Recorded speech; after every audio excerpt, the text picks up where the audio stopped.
गजानन नाम घेता गजानन झाले जन्माचे सार्थक नाम घेता गजानन झाले जन्माचे सार्थक शेगावीचे योगीराज थोर ब्रह्मांड नायक ब्रह्मांड नायक ब्रह्मांड नायक ब्रह्मांड नायक ब्रह्मांड नायक. हो वसंतराव इथं उभं राहून काय करताय? शेतात गुरु शिरलीत. माझ्या शेतात गुरु शिरले. अरे देवा, मुळात तुझं अस्तित्व आहे किंवा नाही हाच मूळ प्रश्न पडलाय मला. असशील तर प्रचिती देशील आणि ती नाही दिलीस तर मी मरस्तोवर कपाळ मोक्ष करीन. शांत हो. तुझं दुःख दारिद्र्य तेव्हा दूर होईल जेव्हा तू शेगावी जाऊन गजानन महाराजांचं दर्शन घेशील. शेगावचे गजानन महाराज ही तुमच्या डोक्यातली कल्पना असेल तर तपास करूनही तुमच्या हाती काही लागणार नाही. अहो वसंतराव, तुमचे दिवस पलटण्याचं काम साक्षात्कारी महादेवानेच केलं नसतं. त्यासाठी तुम्हाला शेगावी जायला कशाला सांगितलं असतं? शेजारच्याच गावात एक वयस्कर सद्गृहस्थ राहतात. त्यांनी बऱ्याच लांबवरच्या तीर्थयात्रा केलेल्या आहेत. त्यांना शेगाविषयी नक्कीच ठाऊक असणार. मी त्यांच्याकडे उद्याच जातो आणि त्यांची भेट घेतो. खेळवतोयस ना मला? खेळवतोयस ना? ला नमस्कार, ला नमस्कार. हा, कठपुतलीच्या बावलीप्रमाणे तुम्हाला नाचवतोयस. का नाचवतोयस तुम्हाला? अरे तुला माझी दया येत नाही? नाही येत दया? किती विश्वास होता, किती विश्वास होता माझा तुझ्यावर. नाही, आता लोकही म्हणायला लागले तू दिलेला दृष्टांत हा दृष्टांत नव्हता, तो भास होता, भास. आता मला पण तसंच वाटायला लागलंय तो भास होता म्हणून. तू मधाचं बोट दाखवलंस. हो, मधाचं बोट दाखवलंस. पण हे बघ, मला आता कळलंय शेगाव नावाचं गाव अस्तित्वात आहे किंवा नाही याबद्दल संभ्रम आहे. गजानन महाराज नावाचा कोणी संत आहे असंही वाटत नाही. तुला माझा साष्टांग नमस्कार.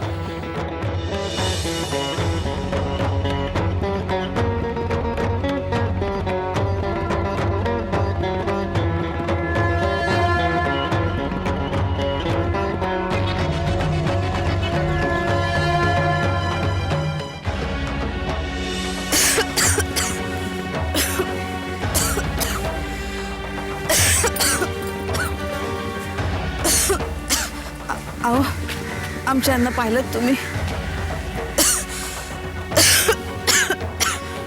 चला वहिनी. अहो, आमच्यांना पाहिलं तुम्ही कुठे? नाही बुवा. नाही. वत्सला वहिनी, तुमची तब्येत बरी दिसत नाहीये. कशाला वणवण करता? अहो वसंतराव जाऊन जाणार कुठे? येतील घरी. तुम्ही जा बरं, आराम करा. अहो, यांची मनस्थिती बरी नाहीये म्हणून काळजी वाटते. शेगावचे गजानन महाराज, त्यांना भेटण्याचे वेध लागलेत यांना. अहो वेध लागले आहेत की वेळ लागला आहे? काय म्हणाला? अहो मी म्हणत नाही, गावातच चर्चा आहे तशी. लोक खिल्ली उडवत आहेत वसंतरावांची. अहो हे शेगाव गजानन महाराज अशी चौकशी करत हिंडत जाऊ नका म्हणून सांगा त्यांना. लोक खिल्ली उडवतायत म्हणून हे गप्प बसायचे नाही. महादेव यांचं दैवत आहे. महादेवानंच साक्षात्कार देऊन शेगावी जाण्यास सांगितले यांना. अहो हे सर्व खरं वाटतं का तुम्हाला? म्हणजे? असो, मी फक्त एकच सांगतो, तुम्ही आता घरी जा, नाहीतर लोक तुमचीही खिल्ली उडवतील.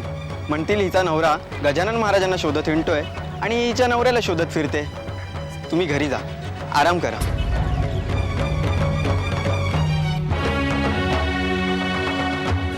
आता मी काय करू? कुठे शोधू यांना? अरे हो, हे म्हणाले होते शेजारच्या गावातल्या वृद्धाकडे चौकशी करायला जाणार आहेत. तिथेच तर गेले नसतील. त्यांच्याकडनं गजानन महाराजांचा ठाव ठिकाणा कळून हे परस्पर शेगावला तर गेले नसतील.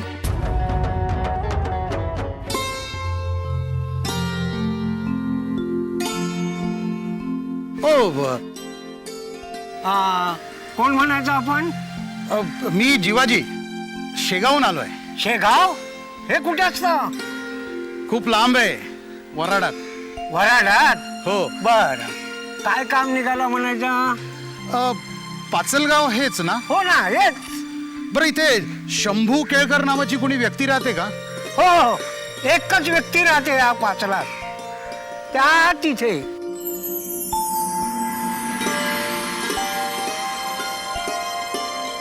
समोर चालत गेलात एक ओढा लागतो. ओढा? ओढा घाबरू नका हो, आता त्या ओढ्याला पाणी नाही. बर.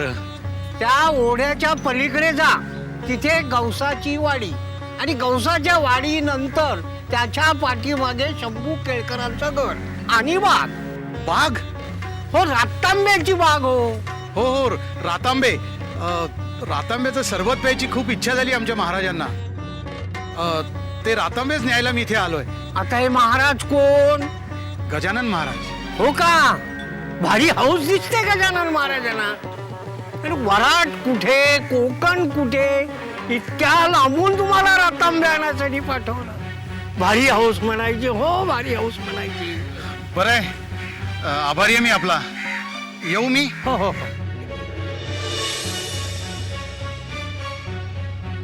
चल जीवाजी, शंभू केळकरांचा ठाव ठिकाणा तर लागला, पण महाराजांनी केवळ रातांब्यासाठी मला इथे पाठवलं असेल का? यामागे महाराजांची काही लीला आहे?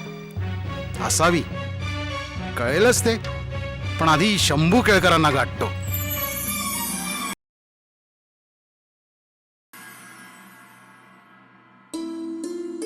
शंभू केळकर इथेच राहतात का?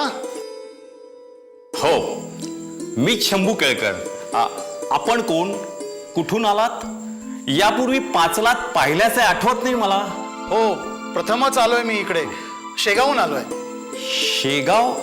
हे कोणते गाव? कुठे आहे ते? खूप लांब आहे ते, वराडामध्ये. अरे बापरे, इतक्या दुरून आलात तुम्ही? आणि माझ्याकडे काय काम काढलं? नाही, माझं नाव गाव कुणी सांगितलं तुम्हाला? गजानन महाराजांनी. गजानन महाराज? हो, शेगावीचे संत गजानन महाराज, त्यांनीच मला तुमच्याकडे पाठवलंय. कमाल आहे. हे गजानन महाराज मला कसे ओळखतात? कारण त्यांना कधी भेटल्याचं स्मरत नाही मला. कसं असेल? कारण महाराजांची आणि तुमची भेट कधी झालेलीच नाही. मग तुमच्या महाराजांनी माझं नाव गाव अचूक सांगितलंच कसं? महाराज त्रिकाल ज्ञानी आहेत. या भूतलावर कोण कुठे काय करतोय हे ते बसल्या जागी पाहू शकतात आणि त्याच्याविषयी सांगू सुद्धा शकतात.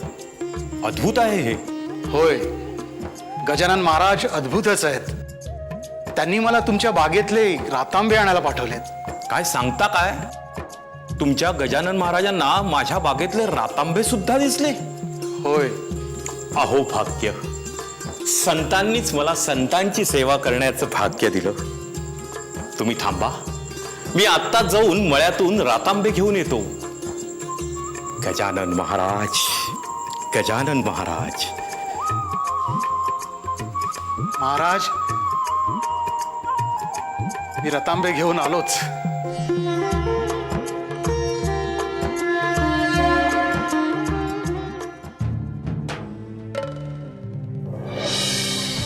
वसंता?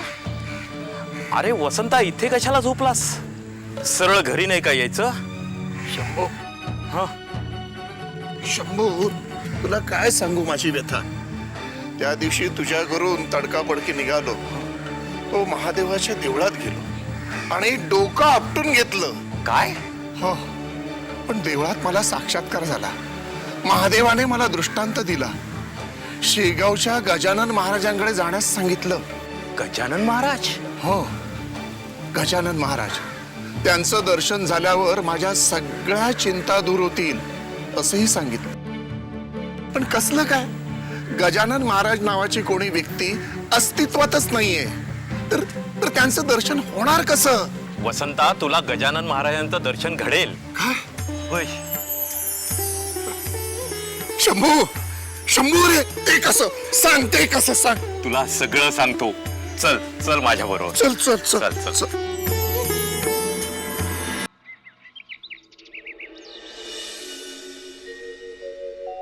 अरे ये ये वसंता, हा माझा जिवलग मित्र वसंत.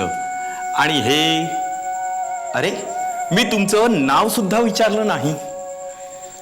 मी जिवाजी. जीवाजी, वा, अगदी जीवात जीव आल्यासारखं वाटलं. हो हो हो, हे काय करताय तुम्ही? माझे पाय कशाला धरताय? अहो, तुम्ही शेगावहून आलात. तुम्हाला गजानन महाराजांनी इथे पाठवलेलं आहे. मी तुमच्या पाया पडताना तुमच्यात मला गजानन महाराज दिसले. गजानन महाराजांनी तुम्हाला रातांब्या आणण्यासाठी पाठवलं. हे केवळ निमित्त. म्हणजे त्याने तुम्हाला मला इथून शेगावी नेण्यासाठी पाठवलेलं आहे. जी गजानन महाराज, गजानन महाराज, गजानन.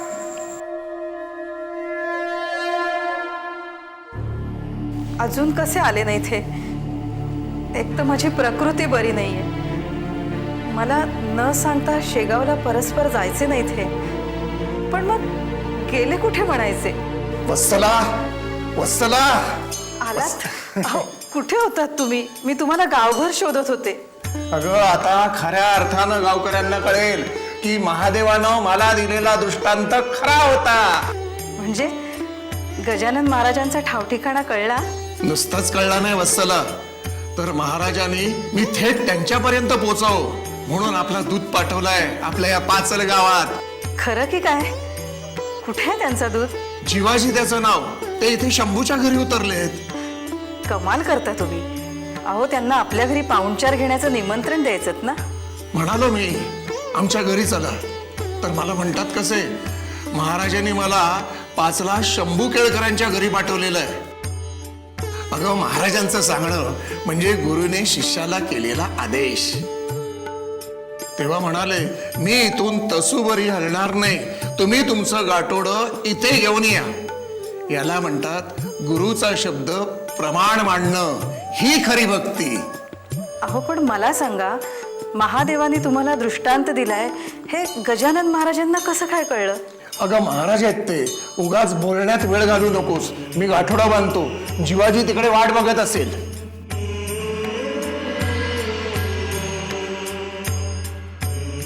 गजानन महाराज, आता तुम्हीच पहिलं तिरी लावा.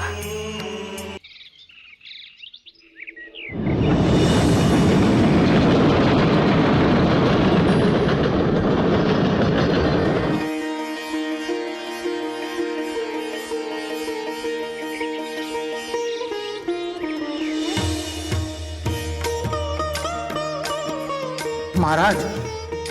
हे जीवाजी, रतांबे आणलेस? होय महाराज. काय वसंता, बरा आहेस ना? महाराज, महाराज,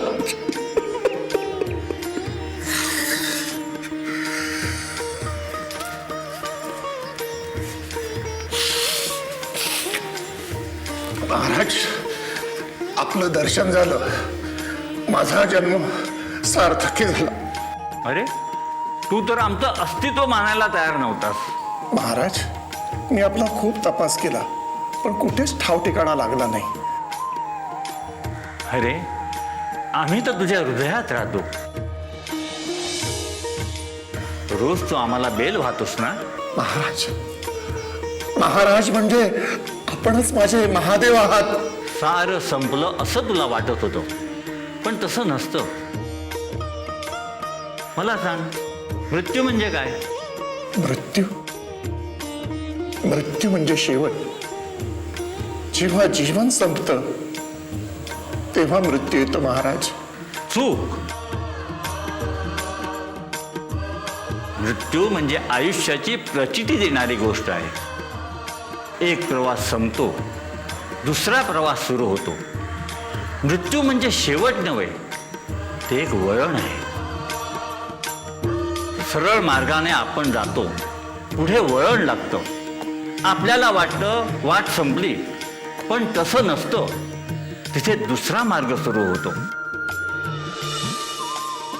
कोकणातून तू शेगावला आलास, ते वळण होतं. शंभू महादेवाने ते प्राप्त करून दिलं. त्या मार्गाने पुढे जा.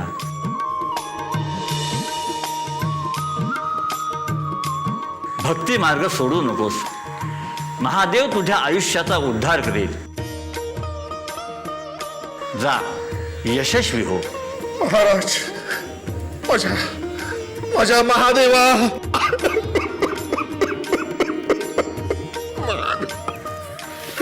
माझ्या महादेवा.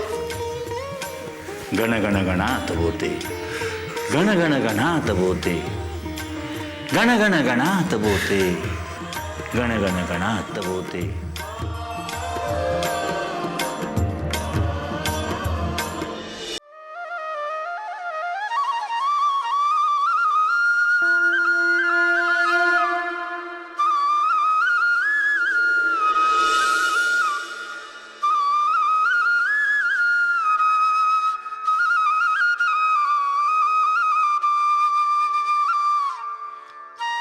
देवाच्या देवा महादेवा, मी अज्ञानी आहे. माझं अज्ञान तू दूर केलंयस, सुखाचा मार्ग दाखवलास.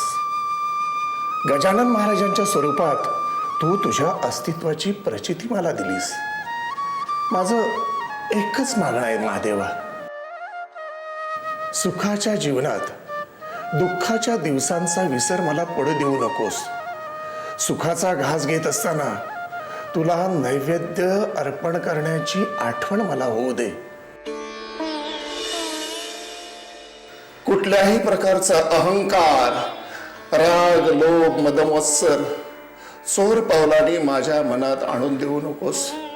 देवा, देवा, तुझ्या या लेकराचा तुला साष्टांग दंडवत.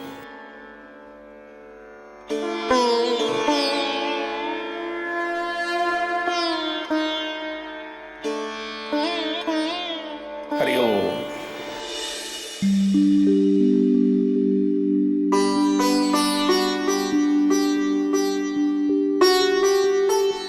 आयुष्य सार्थकी लागलं वत्सले, आयुष्य सार्थकी लागलं. गजानन महाराजांची ती मूर्ती याची देही याची डोळा पाहिली तेव्हाच कळलं की देव देव म्हणतात तो हाच. ही सृष्टी ज्या पंचमहाभूतांनी घडवली आहे ती सृष्टी घडवणारे ते हेच साऱ्या जगाचे नायक, ब्रह्मांड नायक. मलाही महाराजांच्या दर्शनासाठी शेगावी घेऊन चला. आपण सहकुटुंब महाराजांच्या दर्शनासाठी शेगावला जाऊ, महाराजांच्या चरणी लीन होऊ. खरंच? हो, अगदी खरं. आपली सुखाची संकल्पनाच मुळात चुकीची होती हे महाराजांनी दाखवून दिलं. आपण सुखीच्या सुखामागे लागलो. ते मुळात सुख नव्हतंच, ते होतं दुःख. आपण त्या दुःखाची शेपटी पकडून ओढत राहिलो आणि दुःखाच्या जबड्यापर्यंत जाऊन पोहोचलो. दुःखानं आपल्याला गिळून टाकलं आणि मागे टाकला तो चोथा. दुःखानं सगळून टाकलेला चोथा. किती छान बोलताय हो तुम्ही. हे माझे बोल नाहीत, हे महाराजांचे बोल आहेत. वत्सला, महाराजांशी संवाद साधल्यावर आज मला जाणवलं, आजभर आपण जगलोच नाही, नुसतेच प्रकृतीच्या नियमाप्रमाणे वाढत राहिलो. महाराज म्हणाले, आज तुमचा नव्याने जन्म झालाय, तेव्हा यापुढे नव्याने आयुष्याला सुरुवात करा. वत्सला, यापुढे आपण नुसतेच वाढणार नाही आहोत, तर खऱ्या अर्थानं जीवन जगणार आहोत. वसंता, अरे तू शेगावहून गजानन महाराजांचं दर्शन घेऊन आल्याचं कळलं, म्हणून तुला भेटायला आलो. तर वाटेत बजूचे गुरुजी भेटले. काय म्हणाले? म्हणाले, वसंतरावांना सांगा बजू खूप हुशार आहे, मला बिदागीत दिली नाहीत तरी चालेल, पण त्याला पाठशाळेत पाठवा. खरं सांगते? हो. अहो, अजून एक आनंदाची बातमी आहे. सांगा भाऊजी, लवकर सांगा. तुमची वीणा विहिरीवर पाणी शेंदायला गेली होती. तिथे माझ्या घरी आलेल्या मित्राने तिला बघितलं. घरी येऊन म्हणाला, सून असावी तर अशी, मला हुंडा विंडा काहीही नको, नेसल्या वस्त्रानिशी तिला सून म्हणून घरी घेऊन जातो. त्यांनी वर्णन केलं तेव्हा कळलं ती तुमची वीणा होती. देवा महाराजा, पावलास रे बाबा. पावलास गण गण गणात बोते गण गण गणात बोते गण गण गणात बोते गण गण गणात बोते गण गण गणात बोते.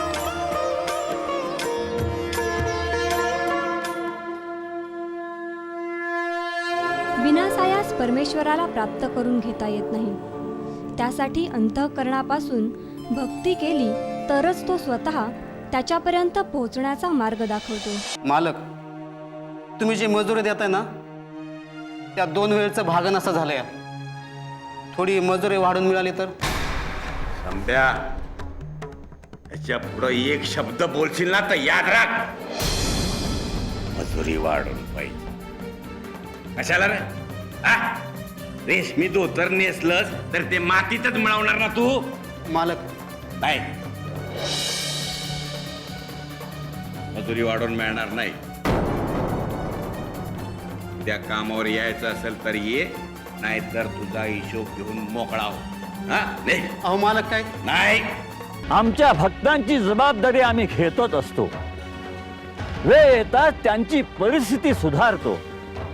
तुझ्यासारख्या साठेबाजानं स्वतःचा विचार करून फक्त अधिक साठवून ठेवायचं, म्हणजे श्रीमंत अधिक श्रीमंत होतो आणि गरीब अधिक गरीब.